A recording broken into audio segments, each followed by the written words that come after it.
explaining the multiple gods or deities in Hinduism or Vedanta philosophy.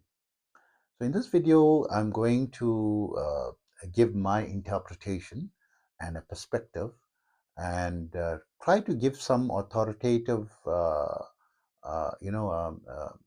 reference for the reasons why, my interpretation is this way, and also based on my own personal experience, regarding the subject matter, which is a very sensitive subject matter, as I'll try to approach it with caution and in a way that is understandable and hopefully acceptable by all people with an open mind, and not offensive as well. So if you like the contents of my videos, please also remember to like and subscribe to my channel. This will greatly assist my channel to be able to reach out to more people. And if I could ask you even one greater favor, if you could do one step more and just share it with just one other person or social media channel, whichever, and also, put put in your comments. This will enhance this, much more. I will highly appreciate it, and thank you so much for that. A deep thank you. So those who don't know me, I am Osman, bioenergy healer on a master level with telepathic healing capabilities, specializing in critical care recovery and terminal illnesses, amongst a host of other physiological, psychological, and even spiritual ailments. I currently have a major promotion for a telepathic anxiety, 10-minute telepathic anxiety fix for just $5. Visit my website, yogawellness786.com, for more information on testimonials and about myself and contact information, of course.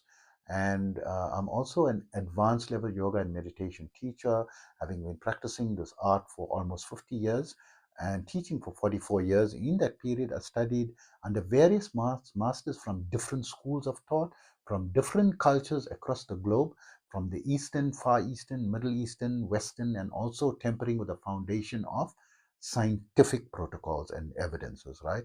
And trying to stick to what is scientific as well. To that end, I've now also created many of my own unique protocols that are adapted for the 21st century, making things much quicker, easier, faster, more time efficient, results focused. And I now, to that end, also have students in over 100 countries. And my favorite protocol that I've created is the 5-minute yoga and meditation program, which you can download for free by visiting my website, yogawellness786.com, in exchange for subscribing to my blog, and where you can also find further information about my services. And also remember that all my therapies are natural based and not a replacement for medical treatment. So coming back to my interpretation of the various gods and goddesses in the Vedantic or Hindu culture. So basically, Hindu is a misnomer because there's so many religions in the classed under the Hindu umbrella, and they completely disagree with each other, and they can even kill each other, right? So you get as a typical example, the Vedantic and the Saiva Siddhantic aspect. In the Vedantic, there is multiple deities, gods. In the Siddhantic, there is only a monotheistic. It's a more monotheistic. It is not more. It is a monotheistic interpretation in the core of it. So there are variations of the Siddhantic that incorporate a few other, deities as well. But the very core, I went very deep studying, the sciences for about 28 years. Going deep into it. In addition to other cultures as well, the other major religions and so forth. So coming back to the multiple gods, because generally people's limited or average knowledge is Hinduism, they have a lot of gods, right? They worship God in different forms, and they worship idols in temples and so forth.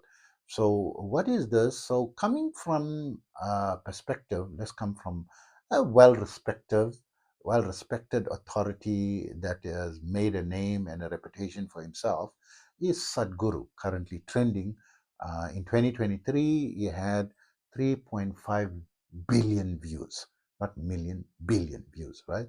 In 2023. I don't know in 2024 and so forth. And he's got the largest non-profit organization in the world with over 11 million volunteers. And nearly everyone has heard of him, by this name. When you are listening to this video, likely, most people have already heard of him. And he says that these temples with the deities are not gods, they are power or energy centers that the ancient yogis found a way to focus and concentrate that power by using certain sciences, mystical sciences that can, do that. When you approach or visit those temples, or especially where the power is correctly consecrated, right? You can feel a difference in the energy. So if you, for example, visit like the one place that I know, Sadhguru's institution in India, in south of India, I think he's based. He's consecrated a thing called Dhyana Linga because if he's not there, uh, for the initiation of the spirituality for all the people that are coming there for the courses, it's not only the theory, you have to initialize spiritually as well. So instead of him physically being and using his power directly, he consecrated the power within this cylindrical. It's not it doesn't represent the linga or anything. It's just something very neutral, non-religious, because he is not siding with any religion, although he mentions many things from the Hindu culture, so to speak. But he doesn't worship any Hindu god, or does he never took his hands up or bow down in prostration in prayer, nor does he engage any such prayer, nor has he claimed to study any of these sciences. And he declares even the simplest Hindu script, which is the smallest comprehensive book of knowledge, was very common in Hinduism, in the Bhagavad Gita. Up to this day, he says he hasn't even read it, only anecdotal information that he heard from people, but he's got insightful information, right? So he's respected. So he says that these temples are consecrated energy centers for different functions. So if, for example, you're having difficulty with the finances and financial problems, you can go to a center that has got specific consecration for financial help and to assist you, financially. And if you follow the right protocols, or just by visiting and sitting in the present, the aura will permeate over you and cleanse the disharmony of your financial part of your energy centers, in your body. Because this is delving with the subtle energy centers, which cannot empirically be proven with current modern scientific experiments. But the Chinese have come closer to proving that, where they can measure the amount of this subtle life force energy, or chi or prana, which the regular instruments cannot, because it doesn't belong to wave or particle nature, right? So in the 1980s, they created such instruments. So if one advances it, then you can also, calculate, or be able to find a way to measure these changes, right? But you can calculate empirically the change in the wave pattern through an EEG machine connected to your head, right? So when you are, different, feeling different emotions or different levels of stress, the wave patterns will exhibit differently. And when you're much calmer and more relaxed, it exhibits distinctly differently, and you can see that.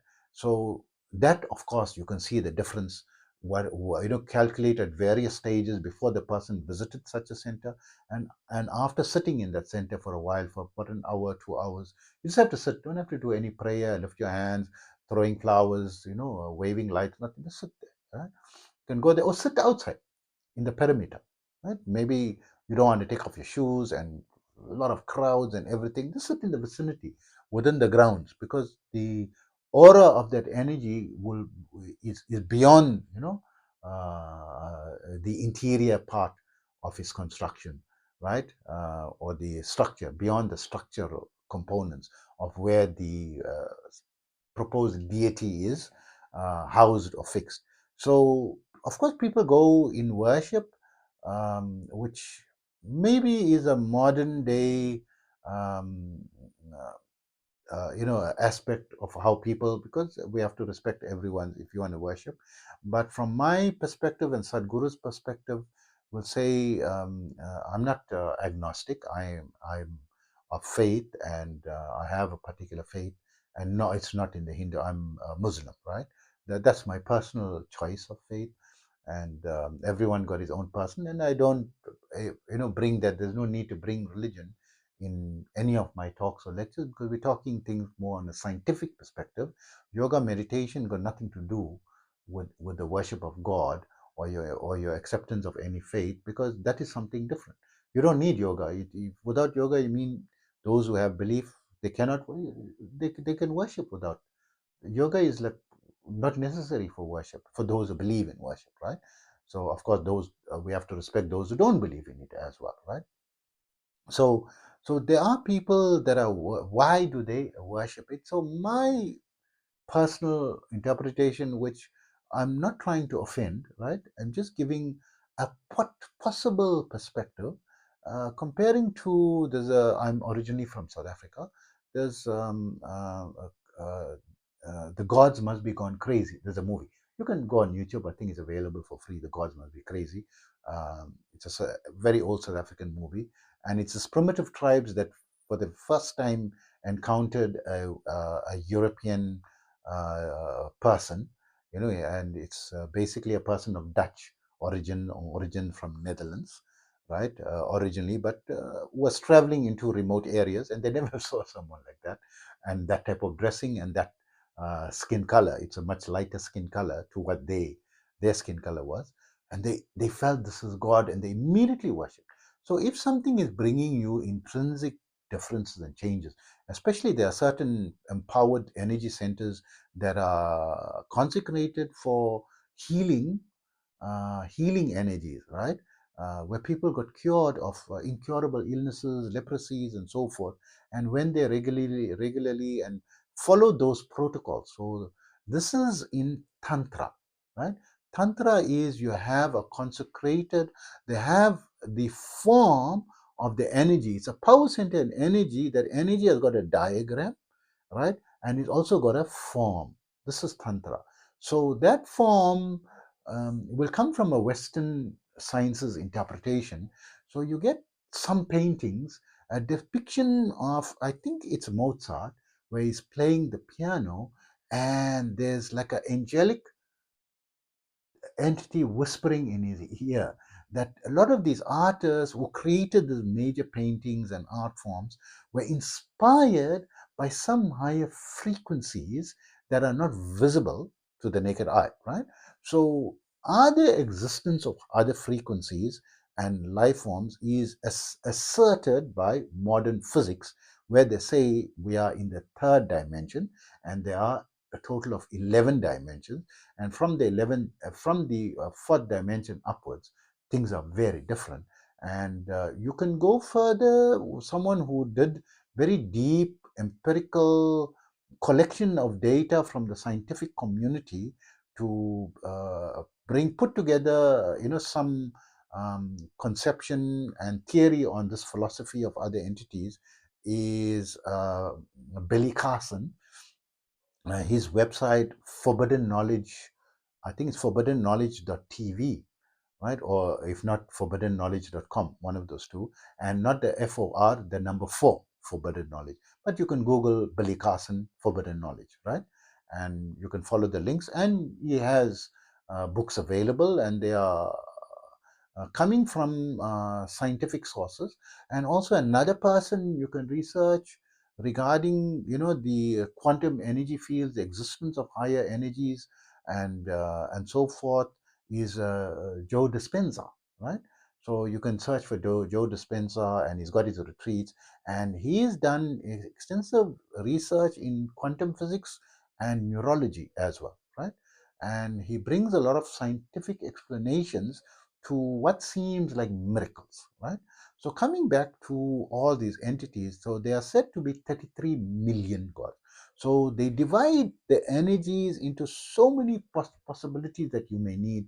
Maybe you want to gain expertise in physical strength, or in strategic thinking, or in being able to, find your soulmate, and they create a different entity for every potential problem. But of course, most of them have been destroyed, over the years through ignorance, because they don't believe, in tantra and these energy centers and so forth.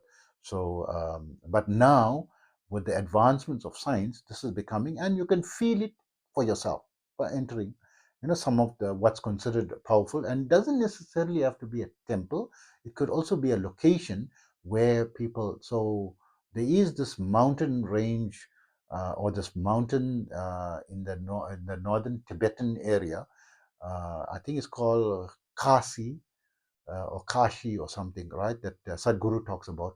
He says that's a mind blowing experience when you go there and experience it for yourself, the energy, especially at a certain time in the night. When you go there and you experience it, it is like really impressive. So let's bring my personal experiences on it. So they also not only have a diagram, not only have a certain type of power or energy and a form, but they also come with a mantra, right? So by reciting, so I had a good fortune to study under one of the great masters of mantra, and experience for myself from multiple mantras, right? Different energetic results, right, from it. And it is like so amazing, and I leave it. And like with regard to like success financially and always having cash flow, and then I leave it, and then it goes away, it reduces to a low level. And then when for about, like, I'm doing it like over like a 2 year, 1 to 2 year period, and then I leave it for about a year period, and then I do it again. And normally the period is around 6 months for it to exhibit itself substantively, that you say there's no mistake, that there is a change positively. Whether we can attribute it to that particular mantra, or that energetic center, or the tantra, or the diagram, or the consecration, or is questionable, but it loses the questionability if you repeat it over decades. So I've tried it on and off over like 20 to, I would say, around 25 years, maybe more, in total, let's say 40 years, because I remember the first time I had experience, I was 19 years old. And then, of course, adapting it, according to my own culture and so forth, because every culture got its own, rosaries and their own mantras and so forth, which is, some are like holistic ones, that you don't have to, memorize 33 million mantras. You memorize one that covers like a broad net of categories that can encompass many things in one, but not everything, right? And this is just playing with energies and the energy world. Um, so these existence of these multiple deities and so forth, according to Sadhguru, are energy centers. According to my own experience, when I tried different mantras in the past, and also from different cultures, right, even from my own current culture, there is a lot of power in it. And I do find, because they say there's certain result by reciting certain things, right? So you can, like if you like reading the Bible on a daily basis, or and so forth, you will have certain levels of protection, or certain levels of peace, or just attending a church service once. It's like an energy center where all people are congregated together. You feel that difference just by attending a Sunday church. You don't have to sing or sing, just in the presence, you feel that, like a cleansing effect, in your psyche, right? And also when it's empty, because it's especially well established churches, when you enter, you feel like uh, like a a difference in energy, like peacefulness, calmness, like something is different. It's not like walking in a mall, you know. There's definitely a difference. And I had the opportunity of visiting one of the cathedrals in Germany. I forgot the name of it, but it's very famous. You know, I visited, and even ancient places of worship, old churches as well in Turkey, in the old Constantinople and so forth. They had a different energy, in there. And visiting certain other cultures like mosques and temples and so forth, where there are consecration of energy, you feel that difference. Something like not the same. So this is the interpretation from my perspective, my experience, that there are different energies and so forth. And it's something that you can use, like how you go to a psychiatrist, a psychologist, a physiotherapist, a chiropractitioner, an energy healer, right? Like myself, or an oncologist, or a pediatrician, and a gynecologist, an obstetrician, a urologist, psychiatrist. So like that, it is the ancient way, where they consecrated energies. And very amazing is to go to also the Egyptian, the pyramids. And these are definitely these type of energetic centers, right? Or created to house these type of energetic energies and so forth. And this is the advantage of traveling and visiting, different sites. So you get empirical evidence. The bottom is, aside from, it's what you can feel for yourself, right? And see for yourself. So I believe this you can harvest, instead of saying, this is now, uh, blasphemy, you're going and worshiping something other than God and so forth. You're not worshiping, you're making, accessing, if you want to access certain, energies and powers, and say, okay, I only worship the one God, the supreme God. Some people have this argument, and I don't need to go to other entities. Then don't go to the restaurant, don't go to the fast food outlet, don't go to the supermarket, and don't go to the doctor, right? And don't go to school. Get your knowledge, from the one that you're spending. And the one he created, the one, if there's a creator, which some believe and some don't believe, there's other areas that were created. You have to make some effort. It's not, if there's such a thing as a God, which I believe there is, right?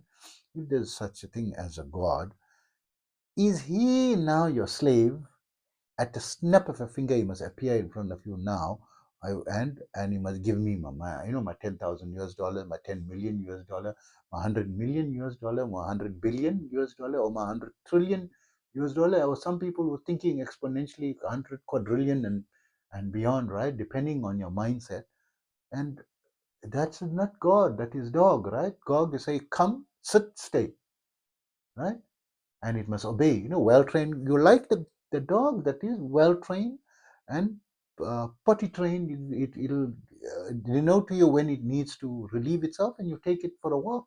And amazing, right? You love that. So um, this is not the God that I believe, works that way. But very much, created everything. And then I don't want to go into deeper arguments, and if that's a merciful God, how he created all the suffering and the misery and so forth, and how he allowed the Holocaust, right? Extreme is a Holocaust, right? And the 9/11 attack, how he allowed, 3,000 people to be killed, recently, and 6 million people. And then, of course, there is other places in the Middle East where millions of people were killed, even in the Asian subcontinent, before the resistance, the independence and so forth, when they were fighting, when the World War II was happening, millions died, right? Close to, Holocaust. How can wars happen and so forth? Is another topic for another video. And of course, there's explanation and interpretation. Not that it necessarily is the truth, but it is. There is, anything can have a logical explanation, right? So I hope that information helps you. Take care of yourself always.